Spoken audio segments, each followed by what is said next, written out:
RAM यानी random access memory मुख्य रूप से दो बड़े वर्गों में बांटी जाती है। SRAM स्टैटिक रैम और DRAM डायनेमिक रैम। इन दोनों की अपनी अपनी विशेषताएं हैं और दोनों का उपयोग अलग अलग उद्देश्यों के लिए किया जाता है। सबसे पहले बात करते हैं SRAM यानी स्टैटिक रैम की।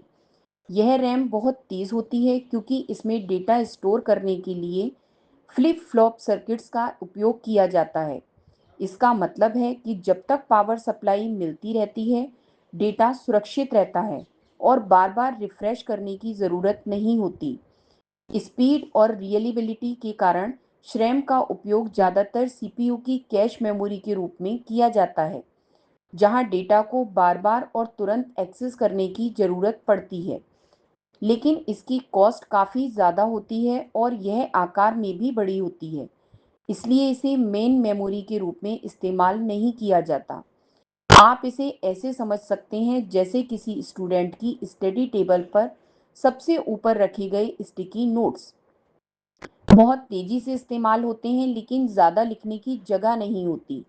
अब बात करते हैं ड्रैम यानी डायनेमिक रैम की।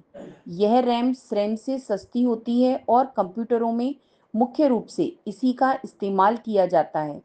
इसमें डेटा छोटे-छोटे कैपेसिटर्स में स्टोर होता है, लेकिन ये कैपेसिटर्स चार्ज को लंबे समय तक नहीं पकड़ पाते।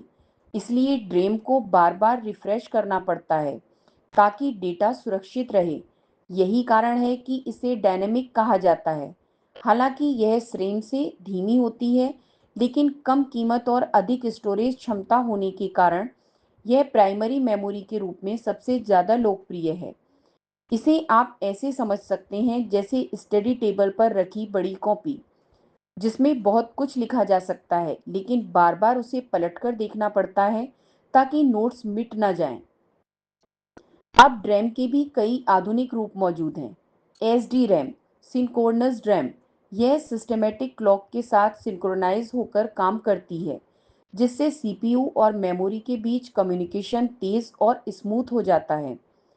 DDR SD RAM, double data rate SD RAM, यह मेमोरी हर क्लॉक साइकिल में 2 बार डेटा ट्रांसफ़र कर सकती है, जिससे इसकी स्पीड दोगुनी हो जाती है।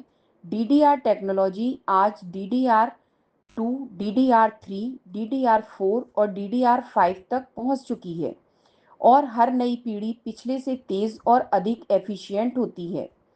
आरडी रैम, रैम्बस रैम, एक समय पर यह बहुत तेज़ मानी जाती थी, लेकिन कॉस्ट अधिक होने और डीडीआर के तेज़ विकास के कारण अब इसका उपयोग लगभग बंद हो चुका है।